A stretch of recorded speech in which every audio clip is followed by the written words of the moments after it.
नमस्कार, विनाच रेसिपीमध्ये तुमचे मनपूर्वक स्वागत आहे। आज आपण बनवणार आहोत खुसखुशीत, स्वादिष्ट आणि पारंपरिक भोपळ्याचे घारगे। चला, वेळ न दवडता रेसिपीला सुरुवात करूयात। या ठिकाणी मी 1 किलो लाल भोपळा घेतलेला आहे। तो आता आपण किसून घेणार आहोत। तर या ठिकाणी मी हा भोपळा किसून घेतलेला आहे। आता यानंतर आपल्याला हे किसून घेतलेला जो किस आहे तो थोड्याशा तुपावरती परतून घ्यायचा आहे। तर या ठिकाणी मी एका कढईमध्ये 1-2-3 चमचे तूप घेतलेला आहे आणि आता हा किस आपल्याला थोडासा परतून घ्यायचा आहे।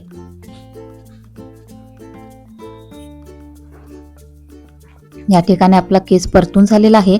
आता यामध्ये अंदाजे आपल्याला गूळ घालायचा आहे। तर या ठिकाणी मी 1 किलो भोपळ्याच्या किसासाठी मी साधारण एक अर्धा किलो गूळ घेतलेला आहे। तुम्ही तुमच्या आवडीनुसार गुळाचं प्रमाण कमी किंवा जास्त करू शकता। तर या ठिकाणी तुम्ही पाहू शकताय हे जे गूळ आपण घेतलेलं होतं ते आता पूर्ण विरघळलेलं आहे। तर आपल्याला जास्त घट्टही नाही, साधारण त्याच्यामध्ये रस आपल्याला असायला हवं। तर आता हे थंड झालेले मिश्रण मी एका परातीमध्ये घेतलेलं आहे। त्याच्यामध्ये आपण वेलची पूड, जायफळाची पूड घातलेली आहे, त्याचबरोबर बेसन पीठ घातलेलं आहे, चवीनुसार थोडंसं मीठ घातलेलं आहे। त्याचबरोबर आता यामध्ये आपण मिक्स केलेलं आहे गव्हाचं पीठ। आता घट्टसर गोळा आपल्याला मळून घ्यायचा आहे। तर या ठिकाणी हा गोळा मळून झालेला आहे। यानंतर आपण ह्या मळलेल्या पिठाचे छोटे छोटे गोळे करायचे आहेत आणि मोठी एक पोळी आपल्याला लाटून घ्यायची आहे। तुम्ही या ठिकाणी छोटे छोटे गोळे करून पुऱ्या लाटल्या तरी देखील चालू शकेल। तर या ठिकाणी मी एक मोठी पोळी लाटून घेणार आहे। साधारण पुरी जशी आपली असते तर त्याच जाडीची ही पोळी आपल्याला लाटून घ्यायची आहे, की जेणेकरून एक साधारण एकाच वेळेस 3-4 पुऱ्या आपल्याला निघू शकतील। तर तुम्ही पाहू शकताय या ठिकाणी मी ही पोळी लाटून घेतलेली आहे।